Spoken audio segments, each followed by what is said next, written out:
menjalaninya itu. Nah, kita butuh kepada orang-orang yang sudah pernah mengalaminya. Baiklah, jamaah yang dimuliakan Allah, itu sedikit cerita tentang kejadian yang menimpa Sayyidina Umar bin Khattab radhiyallahu anhu.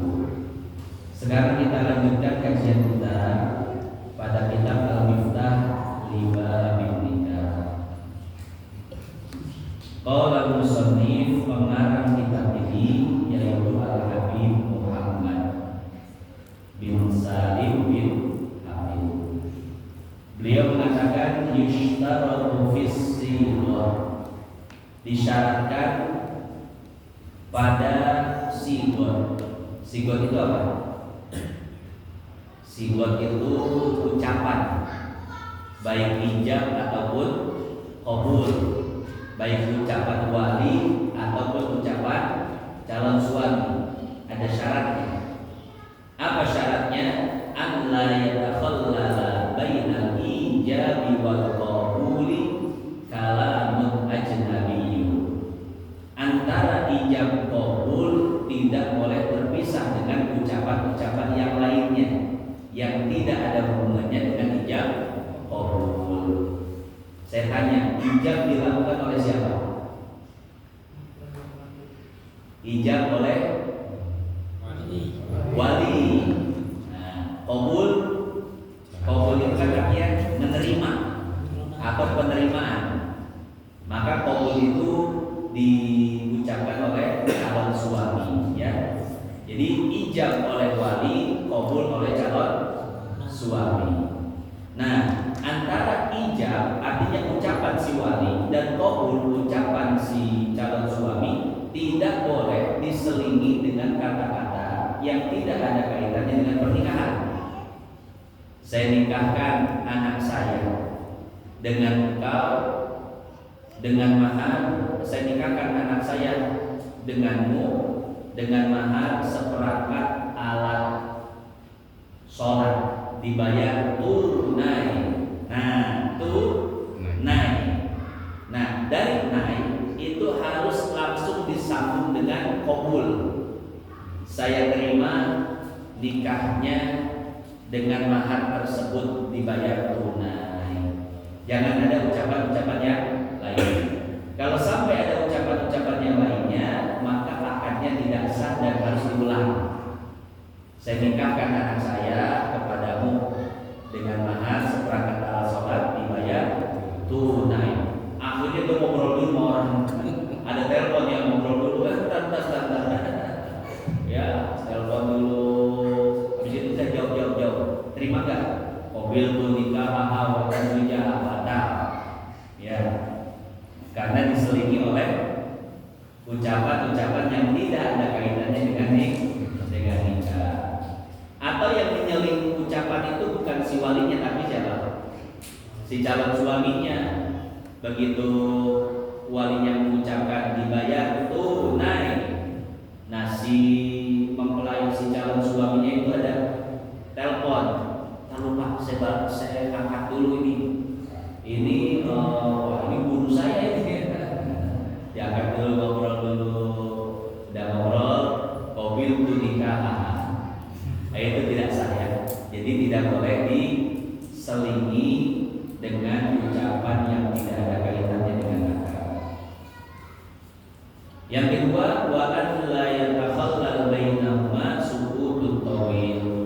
Tidak pula diselingi oleh diam yang lama. Jadi antara ijab dan qabul itu terjadi jeda yang cukup lama ya. Saya nikahkan anak saya kepadamu dibayar tunai. Oh, diam dulu sejam. Yang gak sejam juga ya. Nah, diam dulu. Setelah diam baru si calon suami menjawab, saya terima nikahnya, batal, gak sah ya. Bagaimana ukuran diam yang dapat memutuskan akad? Ukurannya itu uruf, sekira-kira dianggap lama. Jadi dari ijab ke qabul sekira-kira dianggap lama itu berapa detik? Jadi sekira-kira dianggap ya itu lama, itu kelamaan. Nah, 15 detik lah ya. Iya. Dengan apa namanya? Dengan dibayar tunai dia itu 15 detik. Jamaah pada tadi. Saksi. Loading dulu nih, loading. Ya, calon suaminya kayaknya perahunya hampir habis ini. Atau banyak virusnya. Dulu ya. Ya, udah 15 detik baru dia jawab, saya terima nikah dan kawinnya dibayar tunai biasa. Karena diamnya kelamaan. Kalau diamnya sedetik, 2 detik gak ada masalah. Dibayar tunai. Jauh. Ya saya tadi loading. Cuma gak lama-lama dia. 2 detik saya terima nikah kawinnya dibayar tunai. Kurang lebih seperti itu ya jawabannya. Yang ketiga, wa an yatawafaqa fil makna, antara ijab dan qabul itu harus memiliki tujuan yang sama. Ya. Walaupun lafadznya agak sedikit beda, itu gak jadi masalah. Misalkan kata walinya, saya kawinkan kau dengan anak saya seperangkat alat sholat dibayar tunai. Kata siapa? Calon suami, saya terima nikahnya. Tadi kan bilang kawin, ini bilang nih nikah. Lafadznya beda kan?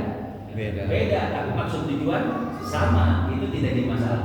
Saya terima nikahnya dengan seperangkat alat sholat dibayar tunai. Itu gak jadi masalah ya? Karena cuma lafadznya doang beda, tapi maksud tujuan sama. Nah, kalau maksud tujuannya beda, nah itu baru nggak sah. Misalkan saya nikahkan anak saya dengan engkau dengan mahar Pajero 4 kali 4 ya. Tipe tertinggi warna putih. Akhirnya saya terima nikahnya anak bapak dengan mahar seperangkat alat sholat.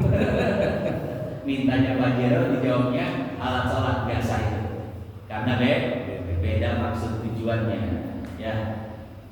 Nah, jadi seperti itu. Jadi selama maksud tujuannya sama, lafadznya beda, tidak jadi masalah. Atau yang bikin tujuan beda apa lagi? Paling masalah itu aja ya. Ya. Yang keempat, wa adamu tahliq. Antara ijab dan qabul itu tidak ada kaitan dengan adanya seseorang atau terjadinya sesuatu. Misalkan saya nikahkan anak saya kepadamu kalau fulan bin fulan datang. Nah, kemudian si calon suami mengatakan saya terima nikahnya dengan mahar tersebut dibayar tunai. Enggak sah. Kenapa? Karena si walinya mengaitkan kesahannya, ya, sahnya nikah tersebut dengan sesuatu, itu tidak sah. Saya nikahkan anak saya kepadamu kalau hari ini turun hujan. Lah kalau nggak turun hujan, enggak dinikahin, ini nggak sah. Ya, saya nikahkan kepadamu anak saya kalau engkau berani membayar mahar sekian, itu. Jadi kalau ada kata kaloknya, nah itu nggak sah, karena mengaitkan sahnya pernikahan dengan sesuatu, itu tidak sah. Yang kelima, wa ada muttaqin, tidak ada jangka waktu. Kalau seandainya ditentukan jangka waktu pernikahannya, maka tidak sah. Saya nikahkan anak saya kepadamu dengan seperangkat alat sholat seminggu.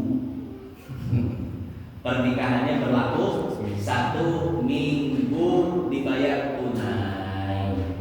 Tuh ya, nah, ini ada jangka waktunya. Nah, ini tidak sah.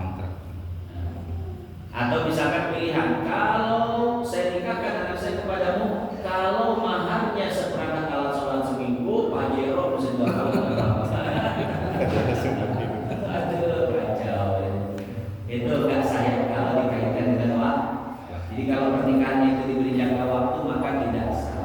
Inilah yang disebut dengan kawin kontrak. Kawin kontrak itu tidak sah, ya.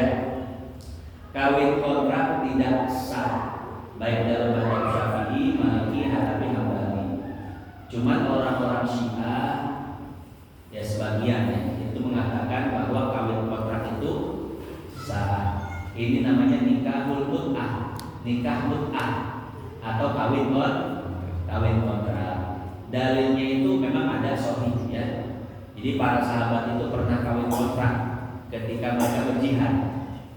Ketika mereka berjihad di satu tempat, kalau nggak salah di Khaybar atau di mana ini ya. Kan jihad itu jauh dari istri, ya. Istri di rumah gitu.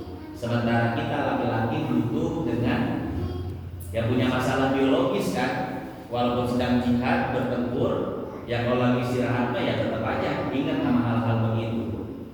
Nah maka daripada para sahabat berzina, Nabi Shallallahu Alaihi Wasallam mengizinkan mereka untuk kawin kontrak. Jadi dulu memang kawin kontrak itu diperbolehkan. Itu pun khusus ketika keadaan perang, ketika jauh dari istri. Nah setelah kejadian tersebut selesai, jihad perang selesai, para sahabat kembali bertemu dengan istrinya, maka kata Ibnu Abbas, hukum kawin kontrak tersebut mansuh, direvisi. Yang tadinya halal menjadi haram. Jadi tidak boleh nikah mut'ah, tidak boleh kawin kontrak. Di Puncak itu banyak bayang kawin kontrak, ya. Bayang kawin kontrak. Cuman sebetulnya kawin kontrak yang dilakukan oleh oknum-oknum baik di Puncak atau sebagian orang Syiah itu sebetulnya perzinahan yang dibungkus dengan agama. Sebetulnya itu perzinahan, ya, karena kawin kontrak mereka pun tidak sesuai dengan prosedur sebetulnya. Nah ini cuma zina yang berkedok agama. Saya dulu waktu di Madinah haji dengan teman saya. Teman saya itu akhirnya beli emas di Madinah untuk istrinya dibawa pulang. Nah, ketika dia beli emas di Madinah, tukang emasnya ngomong kayak gini, Indonesia ajib surga dunia. Bukan cuma keadaan alamnya yang indah, tapi di sana juga kawin gampang dan murah. Akhirnya dia cerita, waktu saya ke Indonesia, saya ditawarin kawin sama anaknya. Cuman ya terserah, ada sebulan juga nggak apa-apa. Mana murah lagi, ya. Karena kan dibuat orang Arab 10-20 juta kan murah, ya enggak? Receh itu 10-20 juta mah, ya. 10-20, 30 ya 50 juta murah lah buat orang Arab. Akhirnya dia muji-muji Indonesia. Salah satu yang dipuji apa? Kawinnya, perempuannya cakep-cakep, murah-murah, ya. Akhirnya teman saya penasaran, itu gimana ceritanya kita bisa nikah di Indonesia cuma sebentar tuh. Dia cerita waktu saya ke Puncak, saya ditawarin sama orang, Wan, mau nggak nikah sama anak-anak? Udah mahar sekian, akad kalau mau pulang ke Arab ditinggalin aja, udah ceraiin aja. Wih, ajib nih kan siapa? Akad lah di situ, ya. Akhirnya kita kan sebagai orang Indonesia asli berpikir ya, apa segampang itu orang kita menikahkan anaknya. Setelah kita pikir-pikir, oh si Arab ini kena tipu. Yang nawar itu bukan bapak asli, yang nawar itu gerbo nawarin sama orang Arab, ya, mau nikah sama anak-anak, ntar dia yang walinya. Itu Arab ditipu sebetulnya itu. Ya, betul ada akadnya, ada saksinya dan lain. Itu udah settingan si germo semua. Karena orang Arab itu kalau disuruh zina dia mikir-mikir dulu. Mikir-mikir deh kalau zina. Tapi kalau nikah sedep ini. Nikah gampang, bismillahirrahmanirrahim, udah. Allah mau balik karena memang rusak tanah udah keluar Arab. Allah malah kesubur udah. Ya. Akhirnya kita bilang Arab ente ditipu sama orang Indonesia. Itu mah bukan walinya, tapi itu germo. Udah selesai ditinggalin kan pergi ke Saudi usaha. Ya ntar kalau ada Arab lagi gampang, tinggal wah mau nikah gimana kan ini. Gitu lagi terus begitu. Ya. Nah itu sebetulnya perzinahan yang berkedok agama. Hati-hati tuh ya, kalau ditawarin kawin kontrak tuh, wah itu cuma perzinahan yang dibalut dengan kedok agama. Ya. Nah jadi seperti itu. Kawin kontrak ya. Nah kawin kontrak itu tidak sah. Kenapa? Karena dia memberi jangka waktu di dalam akad. Ini tentu jauh dari prinsip-prinsip rumah tangga yang diajarkan oleh Islam. Prinsip rumah tangga itu kan membina, betul kan? Membina, berkeluarga, memiliki anak keturunan, dan itu kan jauh sekali dari teori-teori kawin kontrak. Kawin kontrak kan cuma pengen nyobain doang aja. Iya, orang kalau sungguh-sungguh rumah tangga pengen punya anak, pengen hidup bersama, nggak mungkin orang menyebutkan jangka waktu di dalam akadnya. Maka kawin kontrak itu sebetulnya ya, walaupun yang sah menurut Syiah itu paling untuk syahwat doang. Apalagi yang nggak sah, nggak sesuai prosedur, itu namanya zina dibalut dengan agama. Saya dengar kemarin tuh, salah seorang pejabat udah berhenti. Dia waktu jadi pejabat itu banyak teman-temannya dari Syiah. Ya. Ini orang Syiah ini ya, orang Syiah ini dia kalau dengar ini ustadznya, kalau dengar jamaahnya itu ada masalah sama istrinya, malah dipanas-panasin. Ya, dipanas-panasin biar cerai. Nanti kalau udah cerai dikawinin tuh sama si ustadznya itu, kawin kontrak, pengen nyobain doang. Nah, ceraiin lagi ya. Jadi kan kita kalau punya jamaah punya masalah sama istri, kita ada madumin kan ya. Ada madumin. Tapi ini si Syiah ini kalau lihat jamaahnya sama istrinya ribut, kan biasanya jamaah curhat sama guru ya. Guru, ustaz, istri saya begini-begini. Atau si jamaah perempuannya curhat, ustaz, suami saya begini-begini. Atau dia manas-manasin dia. Dah, suami begitu tinggalin aja. Gak tanggung jawab itu ya. Cari suami yang ngerti agama. Gaji. Ustaznya ini jelas nih. Ustaz cari ustaz, tanggung jawab dia. Akhirnya apa? Dipanas-panasin cerai ustaz dia. Iya, kalau begitu-begitu aja, begitu cerai lagi. Ya. Nah jadi seperti itu ya. Itu banyak yang seperti itu. Atau bahkan begini, sebetulnya pendapat dalam agama Islam itu banyak loh. Ada yang bahkan ada pendapat sangat memudahkan. Contoh ya, pendapat Imam Daud Al-Dhahiri. Ini di luar empat mazhab. Pendapat Imam Daud Al-Dhahiri. Enggak, saya mulai dari pendapat Imam Syafi'i dulu deh. Pendapat Imam Syafi'i, nikah harus ada wali dan harus ada dua orang sah. Betul nggak? Oke. Yang kedua, pendapat Imam Malik, nikah itu cuma butuh wali aja, nggak butuh saksi.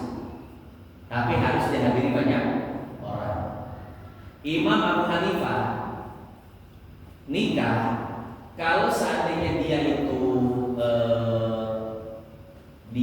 perawan, maka harus ada orang tua, harus ada wali. Tapi kalau janda, nah dia bisa menikahkan dirinya sendiri. Kalau janda ya, bisa menikahkan dirinya sendiri. Janda datang otoy, bawa saksi, tentunya ya, saksi datang otoy.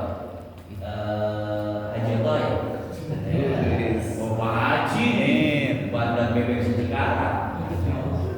Pak Haji, saya pengen nikah sama Pak Haji. Kata otoy kan, oh saya udah belajar fikih nikahnya mau saya full nih. Mana walinya? Tenang. Menurut mazhab Imam Abu Hanifah, yang janda itu gak perlu wali. Akadnya kita berdua aja. Akhirnya Haji Oto ini akad sama si janda. Si janda mengatakan, saya nikahkan diri saya kepadamu dengan mahar sekian-sekian dibayar tunai. Oke, saya terima nikahnya. mahar sekian dibayar tunai, sah. Akadnya cuma berempat tuh di Oyo. Mana Oyonya 50.000, yang pasangannya kan modal bisa ya. Nah, jadi kan menurut Imam Abu Hanifah gampang ya, gampang.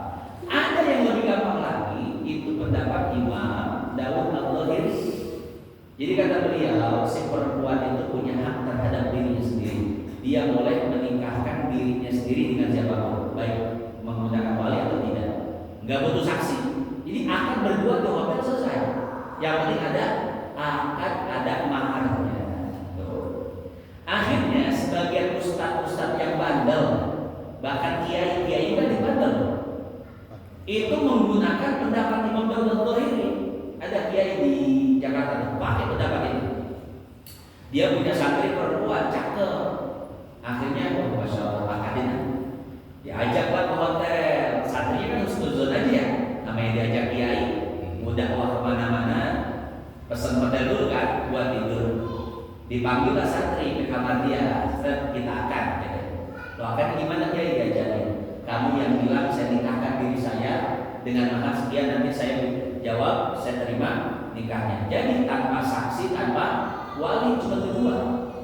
Dipakailah pendapat Allah ini. Ya, selesai. Akhirnya dia sebagaimana suami istri dan dijadiin umroh katanya si santrinya. Akhirnya udah di apa namanya? Bela digesek gitu ya. Selesai. Nah, secara hukum memang betul ada baik hukumnya dalam Islam. Cuma karena tidak warok, nggak hati-hati, gampang menggampangkan pendapat, nggak menggampangkan menggunakan pendapat. Akhirnya apa yang terjadi? Si santri ini akhirnya curhat ke temannya. Temannya curhat, nyampe lah ke pacarnya. Ternyata dia punya pacar, santri ini. Artinya punya demen-demenan lah ya. Ada laki-laki yang suka. Laki-laki yang panas kan. Waduh, pacar saya gak terima, saya dilaporin ke orang tuanya. Akhirnya orang tuanya gak terima, orang tua si santri ini gak terima, bawa orang sekampung itu si kiai pesantren dibakar. Masuk TV itu. Ada itu beritanya. Coba cek ya. Coba cek berita di tahun 2010-an ya. Tahun di bawah 2010 ya. Coba itu lihat cek. Ada beritanya di Jakarta. Artinya apa? Artinya walaupun banyak pendapat, jangan sembarangan menggunakan pendapat. Harus warok, harus hati-hati banget. Hati-hati betul. Pendapat Dawud al-Zahiri ini kata guru saya Habib Salim bin Abdul bin Musyadiri, tidak boleh dipraktekkan kecuali dalam keadaan darurat. Bagaimana daruratnya? Begini, saya kasih contoh. Ini sebelum saya kasih contoh dari Habib Salim, saya kasih contoh duluan. Otoy, perjalanan bisnis di Haji Otoy ini. Akhirnya naik pesawat kemana? Ke Australia. Australia kan pulau besar ya. Di tengah-tengahnya itu kan gunung sepi lah. Australia pulau besar, tapi tengah-tengahnya itu sepi. Australia itu ramenya pinggir-pinggirnya doang. Nah, akhirnya Otoy pengen ke Australia bagian selatan. Berarti kan harus melewati tengahnya dulu ya. Akhirnya ya pesawatnya oleng.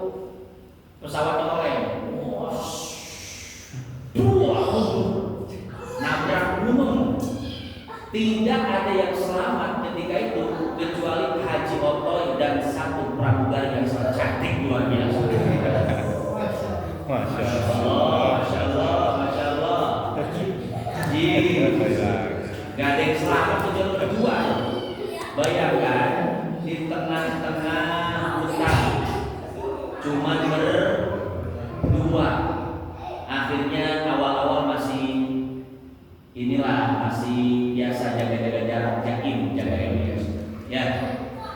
Lama-lama kan si pramugari lapar kan? Lapar. Otoy lah yang jadi pahlawan tuh, nyari ikan, nyari buah-buahan, ya. Kemudian baju lama-lama kotor tuh. cuci kan agak dilepas dikit, bisa jadi kelihatan auratnya, ya kan? Bisa jadi si pramugarinya kedinginan. Nah, kedinginan kan dinyalain api, ya kalau kayak di film-film ada nggak sengaja kepeluk gitu ya. Kan menghindari hal-hal tersebut, ya menghindari zina, namanya berdua kan, ngapa-ngapain berdua, mungkin bikin saungnya juga buat berdua, menghindari itu kotor iman. Pendapat Imam Daud Al-Zahiri. Akhirnya akan baik pramugari cantik ikutin saya, wah ditalkin makanya. Saya nikahkan diri saya dengan kau dengan mahar, misalkan cari ikan. Dengan mahar yang apa adanya dibayar tunai, foto terima, saya terima nikahnya dibayar tunai. Udah tuh halal nggak? Halal. Cuman akad itu cuma jaga-jaga saja, bukan untuk hubungan badan beneran. Jaga-jaga jika satu saat ada momen-momen yang ya kan namanya berdua ya, turun hujan, kemudian berteduh, tempatnya sempit, gandengan, harus kadang sengaja meluk, lupa, akhirnya apa? Tuh, buat menghindari itu doang. Jangan dipakai jadi kita ini daerah yang aman, yang nggak darurat dan lain sebagainya. Jangan dipakai sengaja tuh ya, anak orang diajak koyo. Diajak koyo, dipakai dapat Daud Zahiri. Itu bisa kualat itu kalau pakai sembarangan kayak kiai tadi. Ya, pesantrennya apa di? Nah, kalau guru saya Abu Talib itu memberikan gambaran seperti ini. Kalau misalkan seorang pelajar Indonesia kuliah di Eropa, di sana kan bebas, laki-laki perempuan kerjain tugas kemana-mana berdua, dan takutnya satu asrama dengan perempuan kamar yang berdekatan, satu saat ada apa yang harus keadaan yang harus kita masuk kamar perempuan berdua terbawa suasana zina, kami ikut. Maka kata Abu Talib, ya kalau darurat seperti itu akadin aja sebelum ngelakuin minimal subhat nggak nyampe haram ya. Nah, jadi seperti itu ya. Tuh, makanya kita dengar pendapat-pendapat ini harus warok.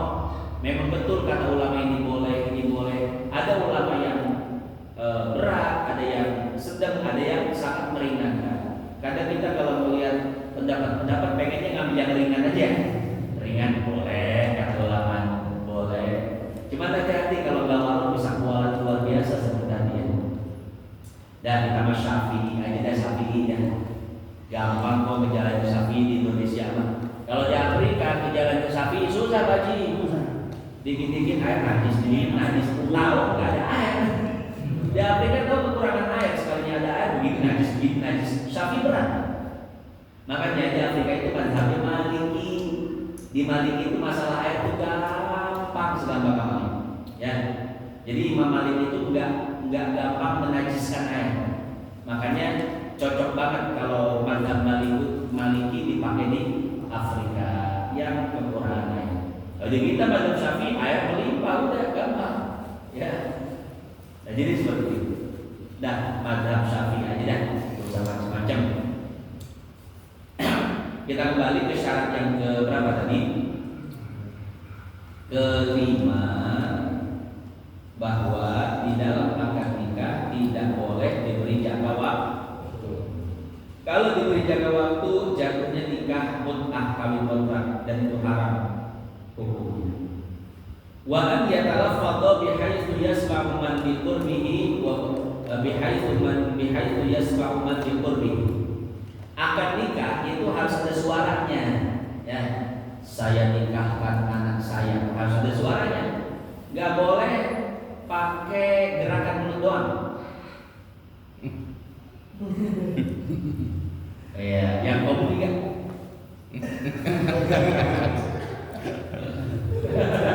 Nggak boleh ya, nggak ada suaranya, gerakan mulut saja. Ya. Nah, minimal suaranya itu didengar oleh orang-orang sekitar. Gak usah pakai speaker juga gak jadi masalah. Gak usah pakai apalagi direkam juga gak jadi masalah. Yang penting orang-orang yang di situ, 2 orang saksi, wali dengar, selesai. Walaupun bisik-bisik, akan jadi bisik-bisik berubah ngumpul gitu. Itu sah. Yang penting 4 orang itu dengar. Wa baqa'u ahliyati ila wujudi syikil akhar. Dan si wali itu harus tetap mencukupi syarat sampai ijab qabulnya selesai. Artinya apa? Artinya kalau ijab qabul belum selesai, kemudian si wali ini hilang syaratnya, gila misalkan, si calon suami belum selesai akadnya, baru menyebutkan saya terima nikahnya, itu wali langsung gila, gitu, nggak sah gitu. Karena sebelum akad selesai dia sudah kehilangan syarat sebagai wali. Nah kalau misalkan kehilangan syarat setelah akadnya selesai, itu jadi masalah. Sudah misalkan dibayar tunai sah, itu langsung gila walinya. Itu nggak jadi masalah, sah nikahnya. Wa an takuna bi lafzit nazwi awil nikah la ghairihima minal alfaz. Harus menggunakan lafaz atau diksi tazwi atau inkah. Jadi lafaznya itu yang diperbolehkan itu cuma zawwajtuka atau ankah tuka, cuma 2 itu doang. Atau dua-duanya disebutkan, zawwajtuka binti bimahri kada halan, atau ankah tuka binti bimahri kada halan, atau dua-duanya zawwajtuka wa ankah tuka binti fulana binti fulan bimahri kada halan. Tuh, boleh salah satunya atau boleh dua-duanya. Naam yasih menikah bitarjamati lafzi tazwij awil nikah. Nah, boleh juga dengan terjemah keduanya. Zawwajtuka bahasa Indonesianya apa? Saya kawinkan. Ankahtuka saya nikahkan. Itu boleh pakai terjemahnya. Saya kawinkan anak saya dengan engkau mahar sekian. Atau saya nikahkan anak saya dengan engkau dengan mahar sekian, selesai. Atau dua-duanya. Saya kawinkan engkau dan saya nikahkan engkau dengan anak saya mahar sekian dibayar tunai. Jadi boleh pakai tazwij atau inkah, boleh dua-duanya. Atau terjemah salah satunya atau kedua-duanya. Cuman kalau terjemahan itu dengan syarat an yufhimahumal aqidani wasyahidani. Terjemahnya itu terjemah yang harus dipahami oleh kedua orang yang sedang akad dan 2 orang saksi. Jadi si wali dan calon suami, begitu pula 2 orang saksi itu harus paham, ya. Artinya begini, kalau kita orang Indonesia, udah akadnya pakai Indonesia aja dah, gak usah di Arab-Arabin. Takutnya apa? Kadang saksinya gak paham, ya. Kadang orang anaknya itu yang pesantrenan, orang tuanya bukan pesantrenan, jadi cuma baca doang, ya. Takutnya gak paham, gak di briefing dulu sebelumnya. Kalau di briefing dulu sebelumnya enak, walaupun orang tuanya gak paham bahasa Arab, tapi di briefing sebelumnya, Pak, nanti Bapak ucapannya ini, artinya ini, kan udah dikasih tahu sebelumnya, jadi paham. Nah ini kalau seandainya tiba-tiba pakai bahasa Arab, nggak ada pemberitahuan sebelumnya, sementara 2 orang saksi atau walinya tidak paham Arab, nah ini bermasalah. Atau pakai bahasa apa? Bahasa Suryani, makoli kita kawin, enak ya Allah, ya macam-macam. Yakin itu bahasa Suryani mah gak paham, itu biasa udah. Ya. Sekarang masih ada nggak beritanya, Mama Kufra? Udah hilang ya? Masih ramai. Masih ramai. Masih nyium air jadi air zam-zam ya? Artinya sekarang bahasa terbaru banyak bahasa harimau ya. Bahasa terbaru bahasa harimau. Yang terakhir, wala yasihun nikahu bil kitabah. Tidak sah menikah dengan tulisan.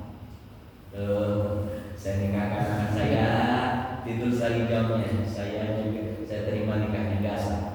Ada cuma buka WA, baca WA, nggak sah juga kan dengan tulisan ya. Jadi yang namanya akad nikah itu sakral, wajib dengan apa? Dengan ucapan. Kalau tidak dengan ucapan tidak sah. Kalaupun gagu, ya gagu, ucapannya enggak mengerti sama sekali, maka diwakilkan saja. Ya, nggak boleh ridho sama ridho, suka sama suka, selesai nggak boleh. Beda dengan akad jual beli. Akad jual beli itu para ulama ada yang mengatakan bahwa nggak pakai akad juga nggak apa-apa. Nih 1.000, ambil barang. Atau nggak ngomong, tukang nggak ada, ya taruh duit pergi, nggak ada akad sama sekali kan? Nah itu ada ulama yang mengatakan boleh, masih ada keringanan dalam akad jual beli, dalam akad yang lain. Tapi khusus dalam akad nikah nggak ada keringanan sama sekali, karena ini kan sangkut pautnya apa? 2 orang yang akan hidup bersama, maka ya akadnya itu harus dipatenkan, disakralkan sekali. Makanya di sini dikatakan tidak sah nikah dengan tulisan dengan video call. Wah, walinya di mana, calon suami di mana, video call, pakai Zoom. Waduh, pesertanya 1.000 orang, nggak sah. Ya, jadi nikah itu minimal 4 orang ini ada di tempat. Wali, calon suami 2 orang, saksi, minimal 4 orang ini ada di tempat. Ya, adapun yang lainnya boleh pakai Zoom, boleh via telepon, dengerin, direkam dan lain sebagainya. Cuma khusus 4 orang tadi harus ketemu muka di satu majelis. Adapun wanitanya, seperempuannya ya udah di mana aja boleh. Ya.